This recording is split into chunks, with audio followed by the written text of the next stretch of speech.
Right, let's get on to our game of the weekend. It's the huge clash on Sunday lunchtime at Portman Road. Ipswich Town versus Southampton. A proper how's your mother between the two favourites for promotion this season. But the question that the whole world is screaming at us right now, Justin, is what derby is this? It's the Jim Magilton derby. No, it's the Kelvin Davis derby, you silly little sod. What a goalkeeper he was. A manager at Eastleigh now as well, strangely enough. Don't see many goalkeepers making the transition. There's actually 4 current Southampton players who played for Ipswich, which is incredible. Can you name them? Say that again. There's 4 current Southampton players who played for Ipswich. In the Southampton team now? Yeah. Well, Flynn Downs. Yeah. Pass. Well, one came up last week. It was your Craig Bryson. Oh yes, James Bree. Yeah, James Bree. Ryan Fraser, another one. Have no recollection of him ever playing for Ipswich, so we'll let that one pass. The final one's Alex McCarthy. Again, no recollection of him playing for Ipswich. I don't think I was ever going to get those 3, to be quite honest, even though I did do James Bree as the guy for the Craig Bryson pub quiz last week. But anyway, let's get back onto the game. And this is proper juicy, isn't it, Justin? It's 2 teams who will be satisfied with their results from the opening weekend. Performances definitely left room for improvement, didn't they? Yeah, it's been a strange off start for both sides, and they definitely did underwhelm. Obviously, we're not expecting swashbuckling football by any means that we've seen in years gone by certain relegated teams. They're not just going to sweep opposition aside. I think of Burnley last year under Scott Parker battering Luton, Leicester the year before, Fulham, Norwich also spring to mind in recent years of getting off to really good starts and good performances. But Southampton didn't look convincing against Wrexham. It wasn't until the final 20 minutes that they really sort of turned up. That's after Wrexham retreated. And then with Ipswich, they really struggled to get going at all. So, yeah, both sides not in the, I won't say best of the Knicks because I don't think it's particularly fair, but maybe expected a little bit more from them. But this is where you start to earn your points, is these big games. Well, you were making the point at the weekend, weren't you, that all 3 of the newly relegated sides didn't play well at all. I suppose Ipswich we can probably let off with that, considering they had by far the hardest game of the 3. However, it's been a rocky start in general for Ipswich. As we say, they were lucky to get anything from the opening day against Birmingham, and then they lost to Bromley in the League Cup on Tuesday. So if they don't perform very well here, Justin, considering it's at home as well, 1 or 2 alarm bells may start ring-a-dinging. Yeah. Well, Ipswich have a long history. I say a long history, a recent history of going out of cup competitions to lower league opposition. Yeah. Do you want me to reel off some of the teams they've lost to in recent years? Because it's pretty incredible. So obviously they've lost to Bromley this season. Yeah. Last season they lost to AFC Wimbledon. They lost to flipping Maidstone in the season they went up. At home. And then Colchester the year before. Yeah. It's a pretty incredible record how they're so shite in the cup, but have seemed to do pretty well in the league despite that. Yeah, so it's not new that they've gone out to lower league opposition. I think if the performance yielded a win and was a poor performance overall, I'd be more concerned. Likewise, if it was as flat as it was against Birmingham, I'd be concerned, but it wasn't. The performance against Birmingham was poor, and obviously losing to lower league opposition will raise alarm bells and therefore increase pressure on players. But I think the performance against Bromley was fine. They did enough to win the game. They just didn't, and they've got this freak recent history against lower league opposition. So I'm not reading into that too much, but it's improving on the display against Birmingham. That is absolutely imperative. Yeah, well, as I say, they've done pretty well in league competition, even though they've lost to some pretty lowly set sides when it comes to the cup competitions. But I have seen some Ipswich players really start to get some stick over the past week, even though the season's only just got underway. Jack Clark in particular seems to be someone who Ipswich fans have been far from impressed by so far. And if they don't perform well at home to one of, if not their biggest promotion rival, questions may start being asked, even though it's possibly the hardest start they could have asked for, of course, away at Birmingham and then at home to Southampton. But it's at the same time not exactly the confidence booster you need after a relegation season. However, I suppose on the flip side, you could say, Justin, if Ipswich come out of these first 2 league games with 4 points, having played the next 2 favourites for promotion after them, that'll set them up very nicely for the season ahead, won't it? That's the Championship in a nutshell. Confidence and perspective can flip on its head within a week. It's always a case the first few games you've got to grind it out. We know clubs do struggle to get going, especially when players are coming and leaving. And there's so much uncertainty. Ipswich have got to deal with that, as do Southampton. But I think with Ipswich, it's a case of just increasing the intensity and getting confidence into players, because you mentioned Jack Clarke, and I've seen some of the stick he's been getting, and you have to say, I wouldn't say it's justified, but he's been playing in the Premier League where he's not quite had the freedom to express himself because players are better, circumstances are tougher. And now he's coming into the Championship where confidence is going to be low. And we know Jack Clarke is very much a confidence player, which is a very obviously overarching thing to say, but you saw what he can do if he can express himself as he did for Sunderland. We've also seen the other side of it with loan spells back at Leeds, at Stoke, amongst others. So I think it's a case of get wins on the board, grind it out, and then that'll breathe the confidence into the players. But it's a case of, the intensity needs to be improved as well as individual performances, as it was against Birmingham. Yeah, I agree with that. You won't agree with me on this, but I was saying last week, I think it's going to be a 3-horse race for the automatics this season with Ipswich, Birmingham and Southampton. After this game this weekend, Ipswich don't play either of those two again until April. So even if they draw this game, I think they'll be fairly content with that. That'll be 2 tough games out the way, and then they can properly start going at it and building some form. Ipswich are reportedly closing in on the signing of another striker. Ivan Azone is set to join on loan from Como in Italy, according to reports in Spain. The 22-year-old was believed to be going to Valencia, but that deal appears to have stalled, so it appears more firepower is incoming to Portman Road, Justin. Yeah, I read up about him a little bit. He looks to be a creative striker because he created a decent amount of chances for Zaragoza last season before he moved to Como. So it gives us an idea that he can score and create as well. It'll be interesting to see how he adapts. I'd have personally would have opted for a loan option from the Premier League as opposed to shopping abroad, because again, this late in the window, players have got to settle. It's difficult. It is difficult. But Kieran McKenna, we know what he can get out of individuals. It's I think for a permanent, it's an interesting one because they are stacked in that final third, and this is just another option. So options are good. Options are nice. I will just clarify, it's not permanent at the moment. It's a loan with an obligation to buy if Ipswich do go up. But from what I've read about him, he moved to Como early in February for around £1.5 million. Hasn't played for them at all since then, mainly because of injury. Before that, he had been at Real Zaragoza in the Spanish second tier. I think it's fair to say he's not your typical Spanish striker, or at least what I associate with being your typical Spanish striker, because very strong in the air despite only being 5'11".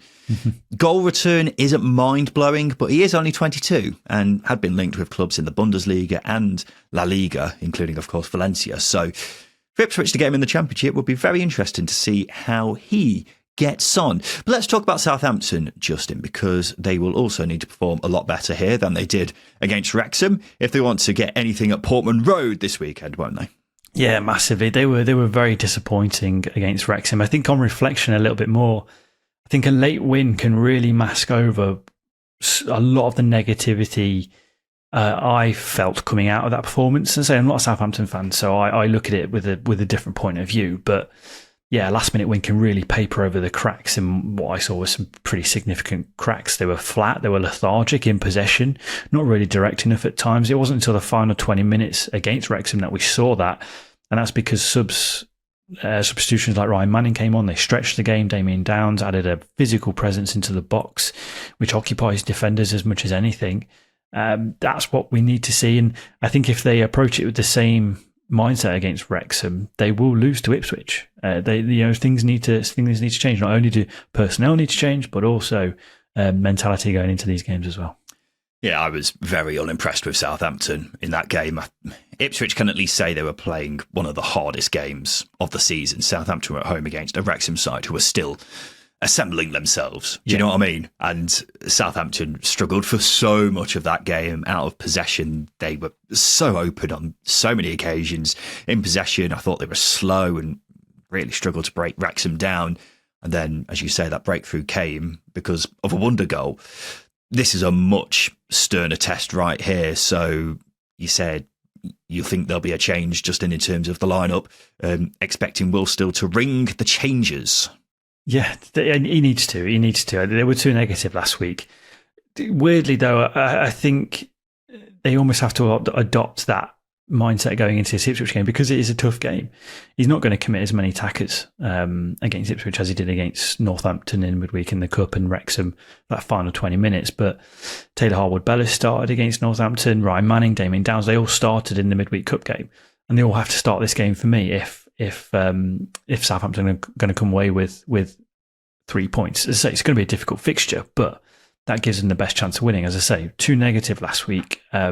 And I think that mindset shift will help. But also, I do still think Will Still's getting to grips with his best players. He's unaware, or he doesn't know who's going to stay and go. So he has got to deal with that.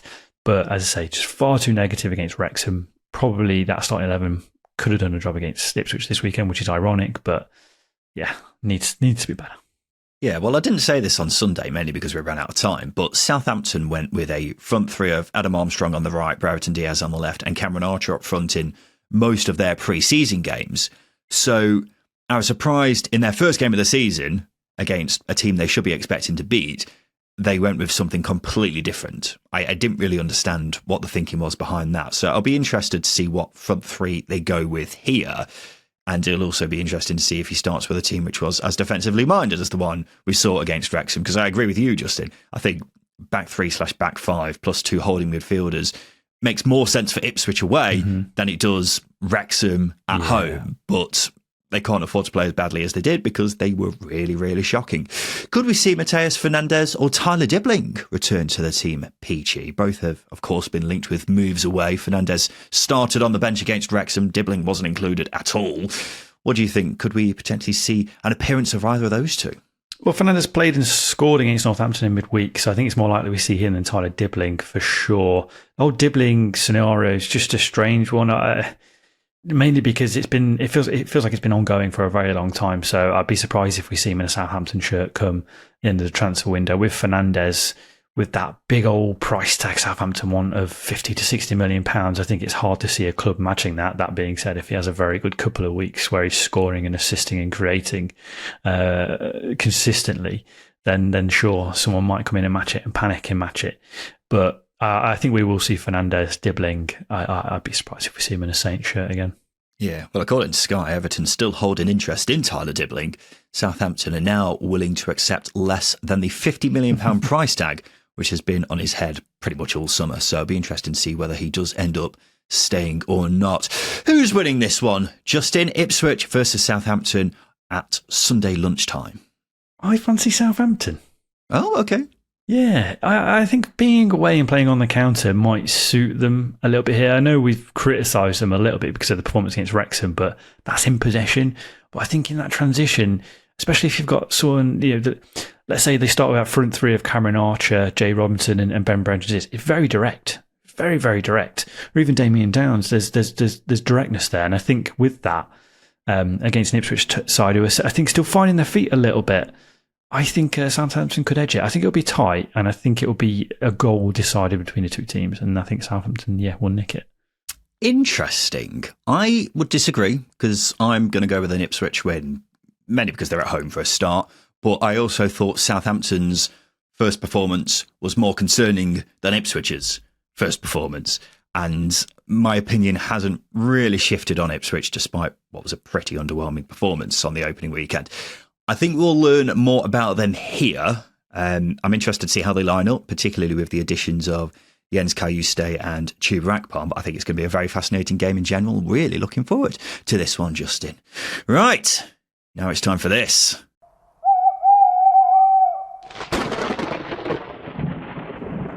Wednesday Watch.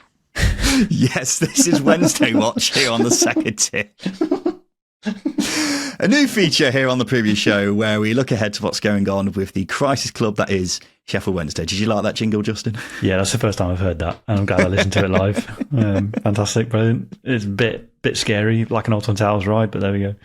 The reason you've only just heard it is because I made it literally about 5 minutes before we started recording it today. So there you go. My dog was going mad yesterday when I was trying to find the perfect owl hoot. It was a really exhaustive process and he did not enjoy it whatsoever. But Sheffield Wednesday take on Stoke tomorrow afternoon. Their first game at Hillsborough since basically everything's kicked off. There hasn't been a pre-season game there or anything since April. So it's going to be an interesting atmosphere here, Justin, isn't it? Weird one as well, I think. It'd be a contrast of feelings, I imagine, for Wednesday fans that are going because... Yes, you've got this opportunity to see a club for the first time in 4 months. It's a long old time without seeing your club in the flesh. The excitement of pre-season has been robbed because of everything that's been going on with Sheffield Wednesday.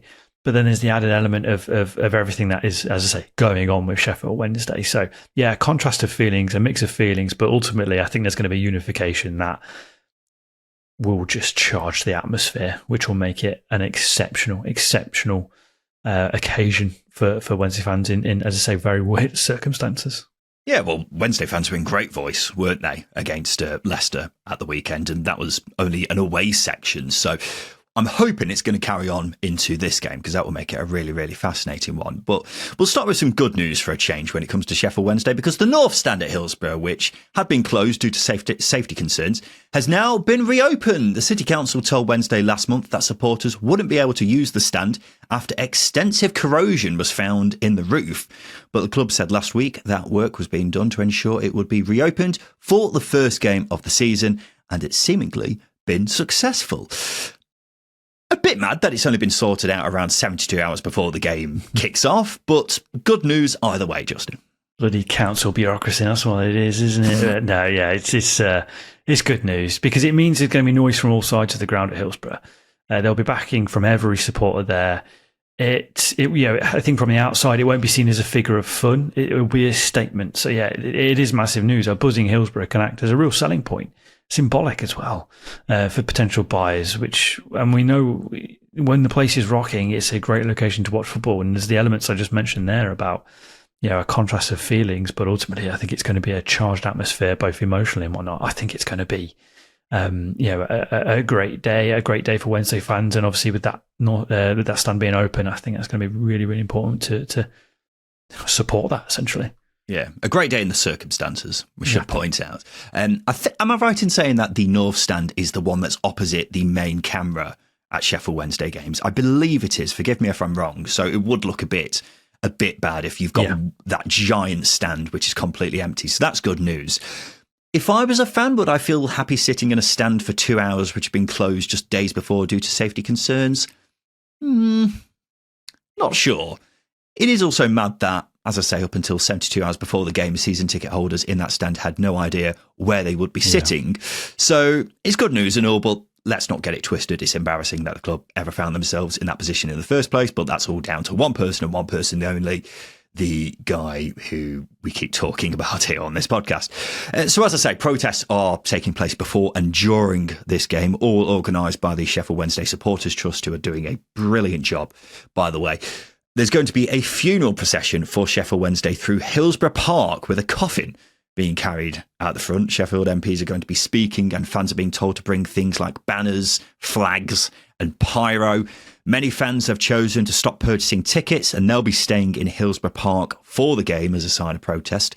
A whistle protest is taking place inside the ground. Fans are being told to whistle during the first 5 minutes of the game, but not thereafter. So a lot going on there, Justin. I can't whistle, so I'd be absolutely useless in those first 5 minutes of this game. Can you not whistle at all?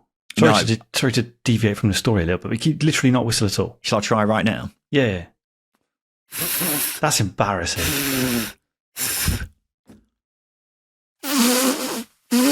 No. It's 31. Just never been able to do it.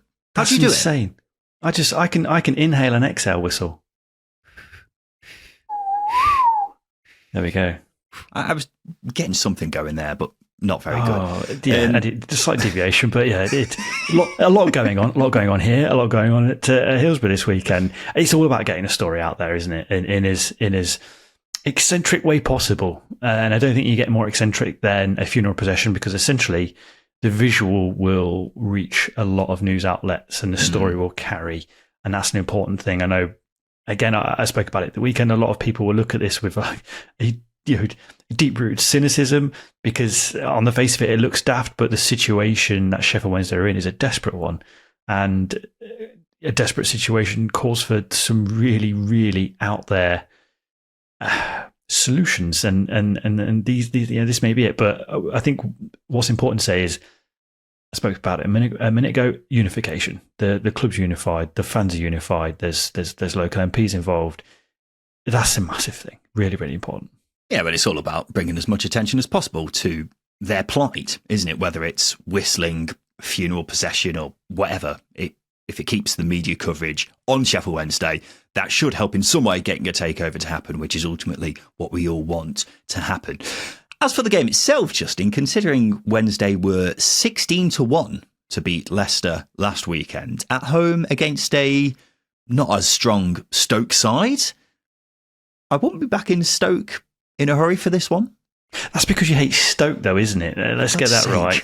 Let's get that right. Yeah, I mean, look, Stoke rightly not as strong as Leicester, but they're still a good side, because they showed that against Derby last weekend. I think what's more telling is Pierce Charles, again in midweek in the Cup, faced a fair few chances against Bolton, made 4 saves. He will be a key player, but if Stoke are clinical, I can see them getting a win. I know that will dampen all of the hype we've given to what is going to be an interesting afternoon in Sheffield, but home game, with that in mind, circumstances aren't going to be easy, but I kind of do fancy Stoke at the moment. Well, I mean, Stoke should be winning, quite frankly, because their squad is stronger than Sheffield Wednesday's, because Stoke have bodies and Sheffield Wednesday don't. They don't have the overwhelming momentum that is impending doom. Is that momentum? You're running away from it, and that creates an incredible atmosphere and some weird circumstances that you just cannot compete against. We've seen it with Reading, we've seen it with Derby, sort of seeing it with Sheffield Wednesday now. It's hard. Maybe. Yeah, as I say, Stoke should still be winning. I believe they're the odds-on favourites still with the bookies for this one, despite being away from home, because they have players and Sheffield Wednesday don't have many. But I think everyone was surprised by how well Wednesday did and started that game against Leicester. Obviously got away from them in the end, but how much of that was down to the players rallying together for the first game of the season after a chaotic summer? Don't know. But this being the first game at Hillsborough, you'd imagine it would be a similar situation to that. No Nathaniel Chalobah, obviously. That's unfortunate because he looked really sharp against Leicester and obviously got injured in that game. And more importantly, he's a working body who isn't an academy player, which Wednesday obviously don't have many of right now. But if the spirit of that Leicester game and the Cup game in midweek, for that matter, where they beat Bolton with a very young side, is anything to go by, if they still have that here in this game, they definitely could get a result, absolutely. Yeah, there's something that's just popped into my head, actually. The week that Derby were put into administration, they played Stoke and beat them. So I'm throwing an omen in there that, as I say, impending doom, with Stoke City on the horizon, doesn't work in their favour. So me fancying Stoke is completely 180'd here. I'm back in Wednesday purely because of the intangibles. That's how quickly he swayed, ladies and gents. But it's going to be an interesting game, whatever the case. Isn't it? I think everyone's going to be showing some sort of an interest in how that one goes. Justin will... Don't know why I said your name like that. Justin will have a quick break. After that, we'll make some more predictions ahead of the weekend.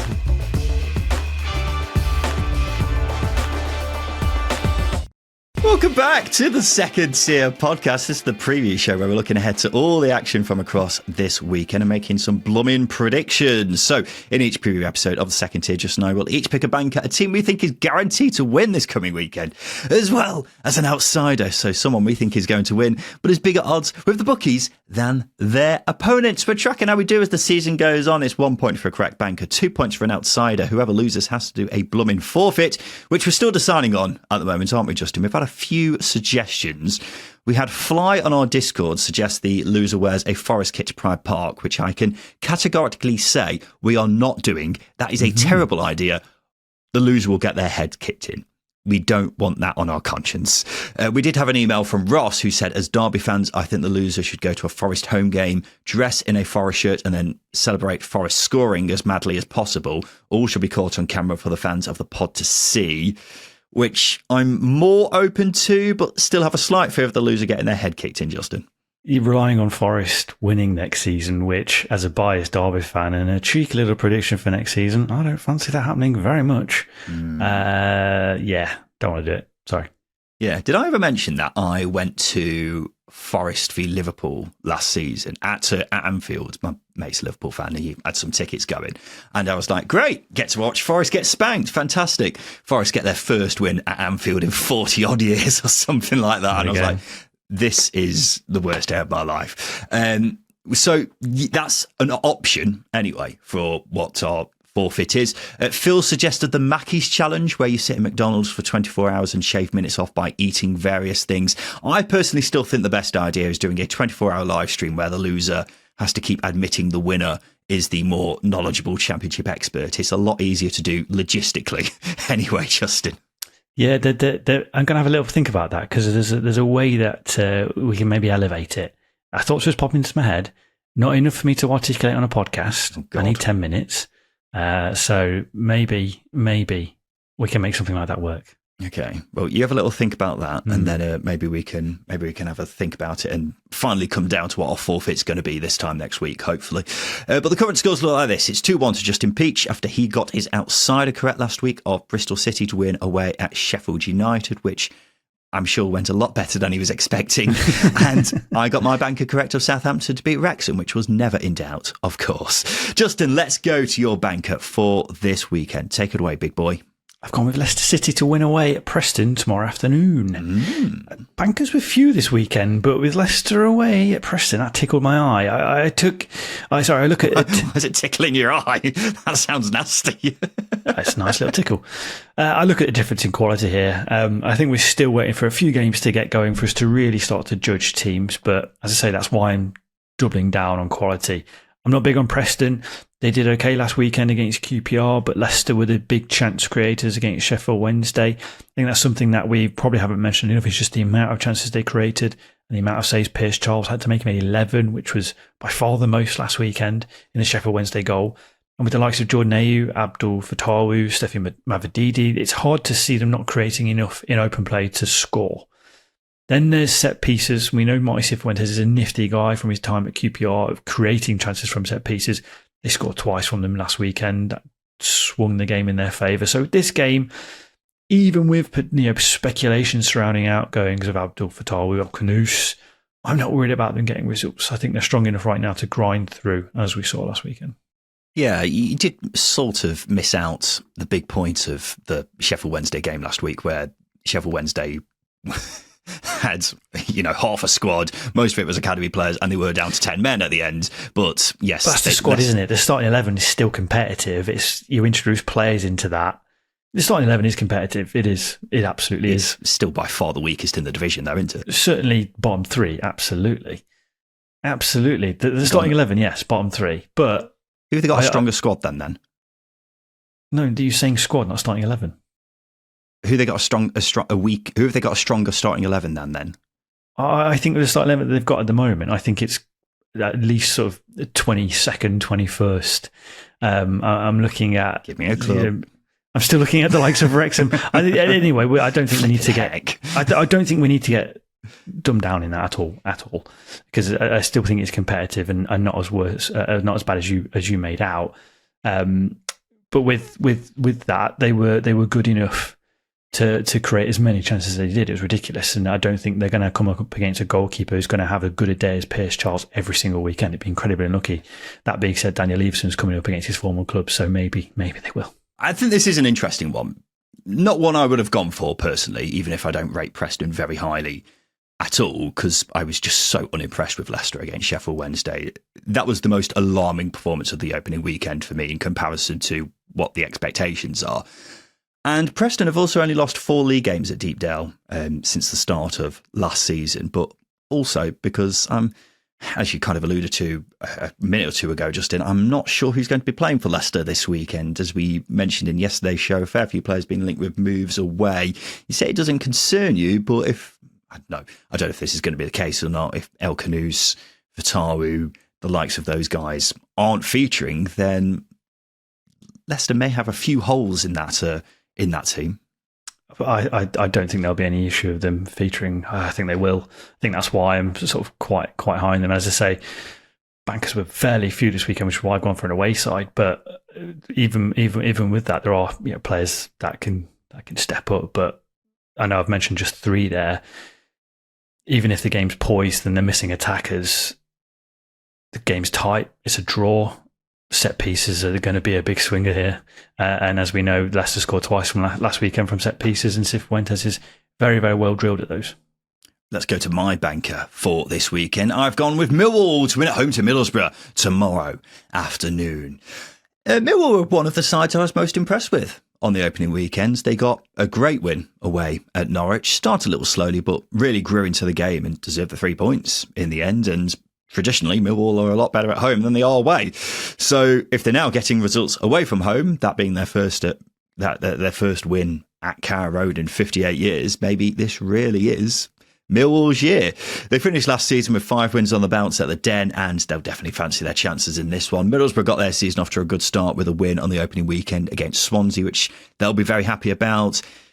Wasn't a game for the ages. There were only 9 shots in total between the two sides, so don't know how much to take away from that game just yet, but this is a very stern test for Rob Edwards' team, and they may find it difficult to break down a very stubborn Millwall side. We saw plenty of evidence last week that they have several weapons who can hurt Borough. So yeah, I'm pretty strong on a Millwall win this coming weekend, Justin. As am I. I think this is a fairly obvious banker this weekend. I think it's made worse at the fact that Borough lost 4-0 in midweek to Doncaster. And I know you don't really want to make too much of cup games, but you're only as good as your last game. But that starting 11 against Doncaster, for example, featured a front three of Bergzor, Conway, Whittaker, Callum Britton started, Luke Ayling started, Alfie Jones started. I can't lose 4-0 at home to opposition that are lower than you. You just can't. And it only adds to my scepticism surrounding Rob Edwards. And also, maybe this playing squad isn't as good as we think. So going away to Millwall, second game of the season, after a 1-0 win at home at the weekend, the championship season, you're coming off the back of a 4-0 loss. It's just not one you want to play. It really isn't. It's mad how many teams in the Championship lost to lower league opposition in midweek. Because Middlesbrough, we've mentioned some of them already, it's just very strange. But Middlesbrough are proving to be pretty busy in the transfer window all of a sudden. They've just sold Raf van den Berg to Cologne in a deal which could be worth around £11 million. But they're also bringing players in, the latest being forward Sonja Hansen in a deal reported to be worth around £3 million from Dutch side NEC Nijmegen. He played mostly on the right wing for them last season, but can also play on the left as well as up front. Not expecting a full scouting report from you, Justin, but is attack where Borough really need to strengthen in your eyes? After selling a defender, not really. I do think they need a little bit of pace and directness because that's something they do lack. They've got a lot of creative playmakers in that final third, but I think nobody of the same profile as Hansen, someone who can pick the ball up, drive at opposition, and create, who's quick as well. So I think that's an important addition in the final third and something that they do lack at the moment. But centre half, another centre half, and another centre half is an absolute priority. Yeah. If they keep Aidan Morris and Hayden Hackney, then that's one of the best midfield partnerships in the league. It's basically the rest of the team where I'm looking at thinking that could be better.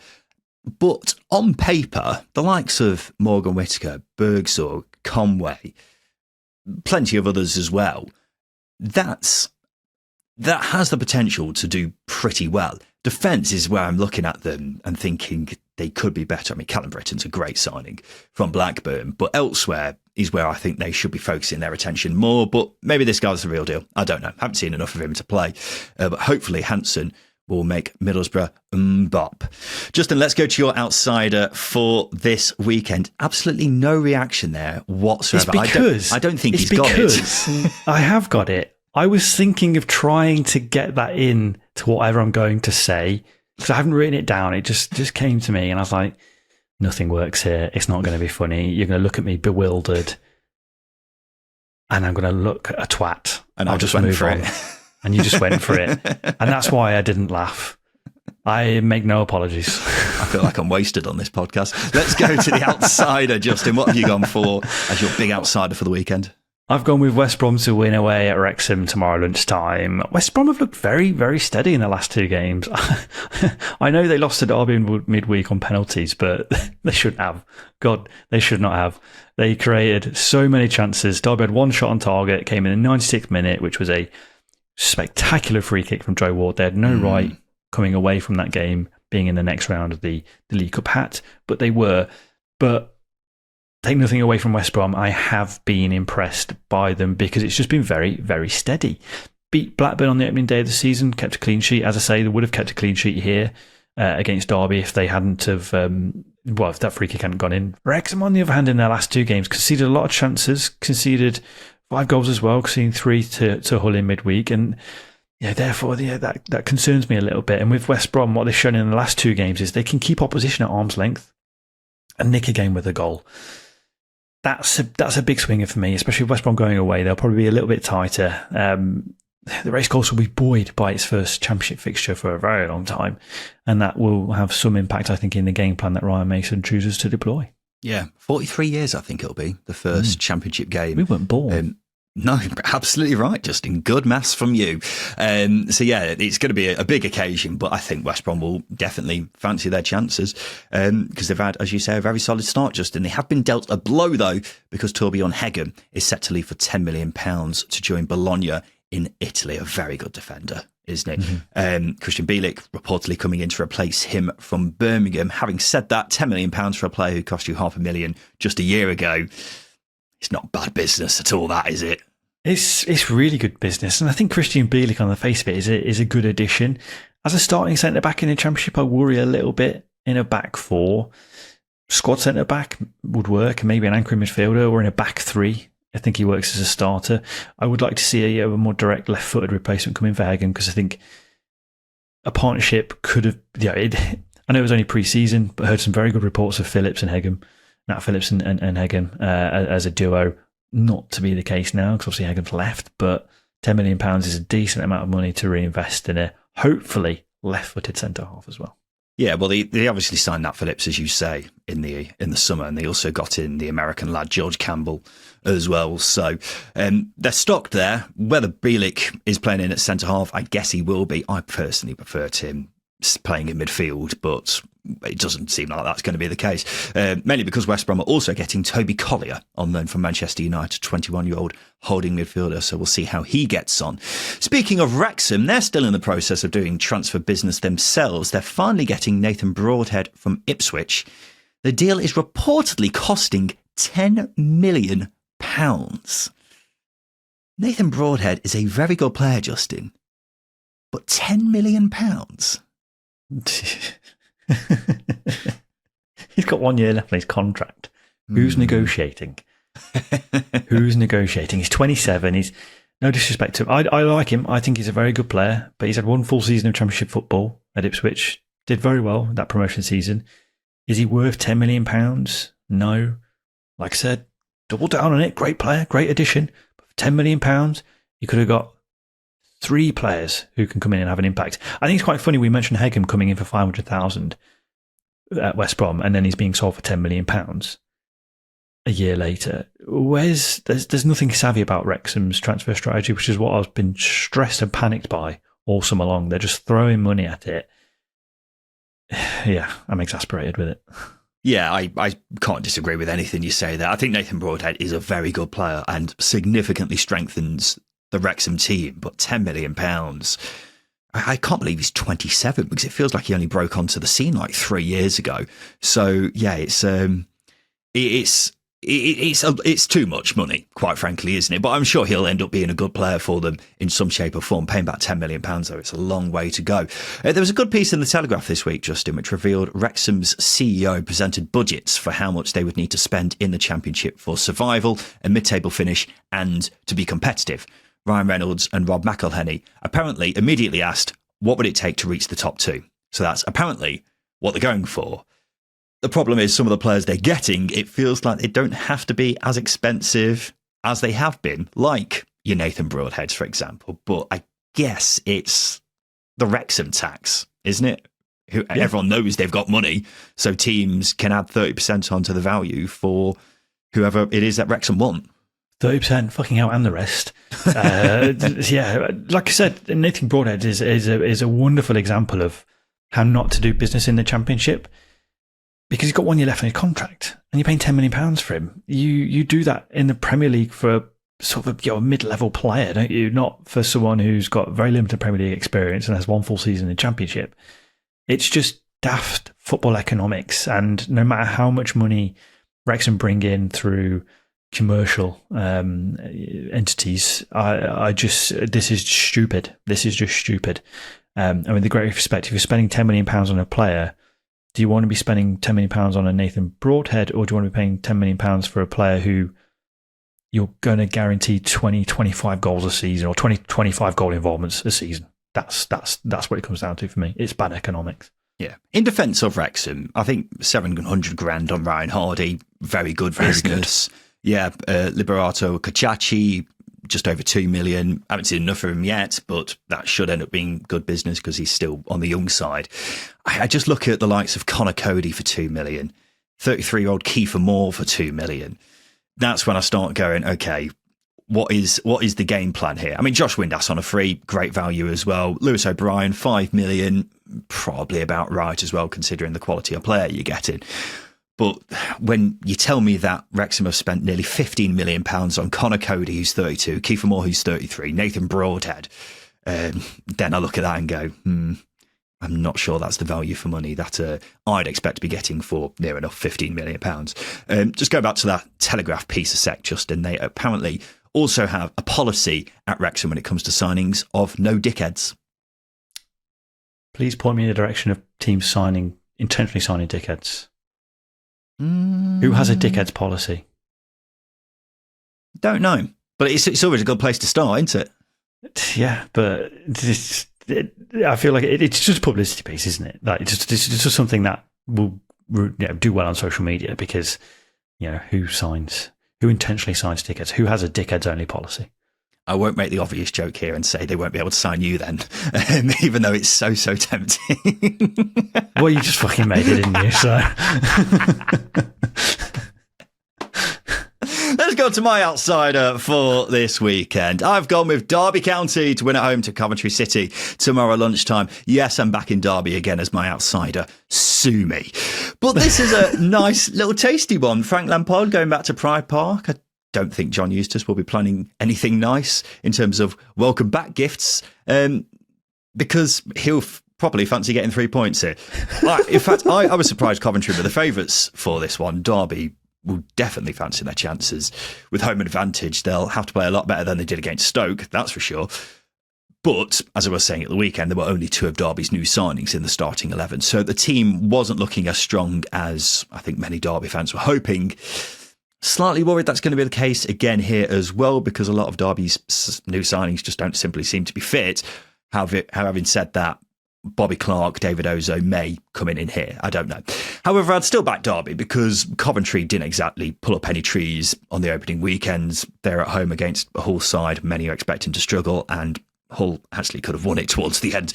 Coventry looked a bit blunt. So I'd be worried if he's coming up against Frank Lampard's Coventry, if he's coming up against a stubborn John Eustace side, which should be more stubborn than they were on the opening weekend anyway. And I'd be especially worried if there's no Jack Radoni. He's been linked with a move away, so it wouldn't be surprised if he's missing here. Another thing to keep in mind is Derby have a pretty good record against Coventry. They were one of only 2 teams they did the league double over last season. Coventry haven't won at Pride Park since 2003. So everything for me points to Derby being a very good outsider for this weekend, Justin. First and foremost, Lampard's back at Derby. I'm not there to boo him. I'll do it for you, mate. Don't worry. Thank you. I am pretty sad that I'm missing out on the opportunity to just 90 minutes of just booing. Consecutive booing. Fucking boo! That being said, I can only see a Coventry win here. Here we go. I can. Every Derby fan across the country is going to be saying, here's cynical Justin. You don't help yourself, do you? Pessimistic Peach, I have, this Discord is well, tried to coin me. No, it comes down to who's missing at Derby. I think if Derby had half of the injured list fully fit, then I might side with it. But they're missing 8 players. Corey Blackett-Taylor's the latest one. He was the talisman for me. He's the creator. They're going to miss him because his fucking hamstring's gone again. And he's going to be out till September. He got the assist for Cotton Morris last weekend. John Eustace said himself the short term is going to be painful. Seems as though you're the only one that's not listening. So, yeah, with the injury list that Derby have, I can't see them putting out a squad that edges a near fully fit Coventry team. I will point out Derby had pretty much the same team last season that beat Coventry at home, and they should hopefully have strengthened further when you've got the likes of Bobby Clark and David Ozo coming in. Well, like that, is it? Well, it certainly fucking helps, doesn't it, you cynical bastard?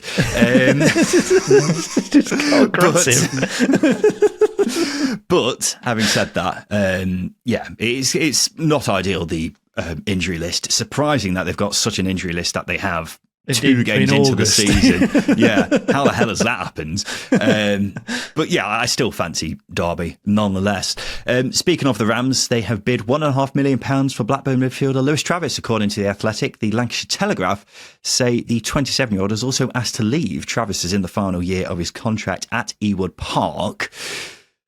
John Eustace really hates Blackburn, doesn't he? This will be the 5th player of the summer he's signed who was there with him last season. What's worse is before coming into recording, I saw a report suggesting that Dom Hyam is another one who could leave, and it just wouldn't surprise me if Derby are interested, despite having a full centre-back cohort going on. But yeah, Lewis Travis would be a good signing. He would improve the midfield. He's been trying to leave Blackburn for 3 years, so it's not really a surprise. I remember the stories under Yondell Thomason of him not wanting to play.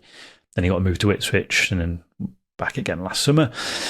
Yeah, it would be a good signing. You're right. John Eustace just shopping where he knows best. He's gone to Birmingham, got Dion Sanderson.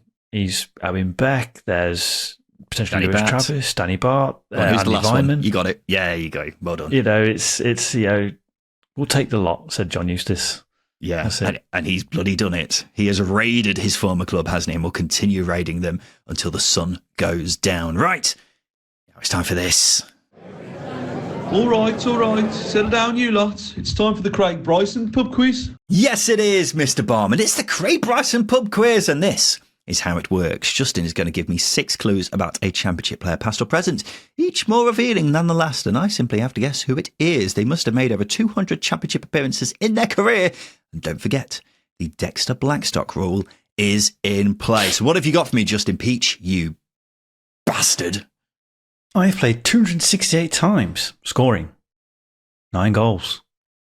I assume that's 266 times in the Championship. Yes. We always say it is. I'm just clarifying, all right? 266 times, 9 goals. 268 times. 268 times, 9 goals. That is screaming Bradley Orr. He took penalties. It can't be. It is not Bradley Orr. I don't think he would have scored many from open play, so 9 might be about right. Producer Tom, check how many goals Bradley Orr scored at Championship level. Justin, next clue. I've won promotion in League 1, League 2, but not the Championship. Really narrows it down. Yeah, I bet. So he worked his way up the leagues. I think that's fair to say. Or did he? Or was it after he was in the Championship? Who blooming knows? I'm going to go with... I don't know. Nathan Tyson. 9 goals is close for Nathan Tyson. Yeah. It's more likely with him than it is Bradley Orr. It's incorrect. The next clue is I have 4 caps for Ireland. I'm surprised it's this low. Why, do you think he's a good player? Maybe. 9 caps for Ireland. Was it? No, 4 caps for Ireland, was it? 4 caps for Ireland. Sorry. I'm making up numbers. Sorry, I'm getting my numbers mixed up because he scored 9 goals at Championship level. I'm keeping that in my head because that obviously screams midfielder / defender of some sort. Who's played for blooming Ireland? Who's also played in the Championship? A lot of players. Yeah, probably a fair few, to be fair. I'm going to go... I've got an inkling in my head that said he played for Ireland, although I'm not entirely sure. Greg Halford. It is not Greg Halford. Okay. The next clue, I probably should have put this one third. This might have been a bit easier for you because it's still very vague. Okay. This next clue is a good one. I formed defensive partnerships with Jared Branthwaite and Taylor Harwood-Bellis, both capped by England. Sub-clue, and Wes Brown, also capped by England. And Wes Brown? Mm.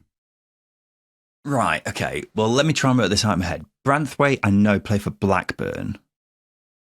That was start of the 2020s. Who were the other two, sorry? Taylor Harwood-Bellis and Wes Brown. Who the hell did Branthwaite famously nearly blinded Dale Fry. Yes, he did, with a big boot. Well, Harwood-Bellis has played for a few clubs at Championship level. I know he played for Stoke early on, which may be a clue. Wes Brown, was that in the Championship? Yep. I think Wes Brown may have played for Blackburn as well. I'm gonna throw out there Darragh Lenihan. You're correct. Yeah, there we go, boys and girls. Who did he get promoted from League 1 and 2 with? He got promoted from League 2 with Burton. Oh, okay. Bloody hell. Fair enough. And he got promoted from League 1 with Blackburn.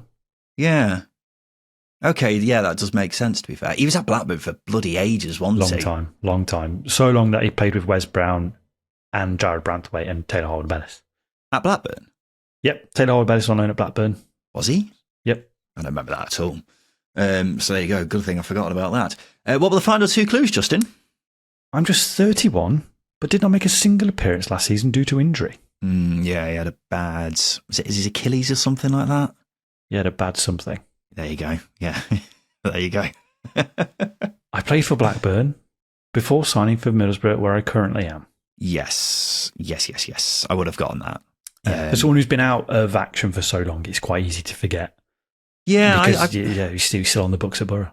Surprised he's only got how many appearances? 4 caps for Ireland. Yeah, that surprised me as well. Yeah, he's a solid defender. He's been a solid defender for many years, hasn't he? Solid and consistent, yeah. Injuries, unfortunately, buggered him a little bit in recent years, but yeah, very solid player. Darragh Lenihan, the answer to this week's Craig Bryson pub quiz, ladies and gents. And this has been the Second Tier preview show where we've been looking ahead to all the action from across the Champo in the second game week of the season. We look forward to reviewing it with you all on Sunday. So we look forward to seeing you then for that. But this has been the Second Tier Podcast. I've been Ryan Dilks. I've been Justin Peach. And a big thank you for listening.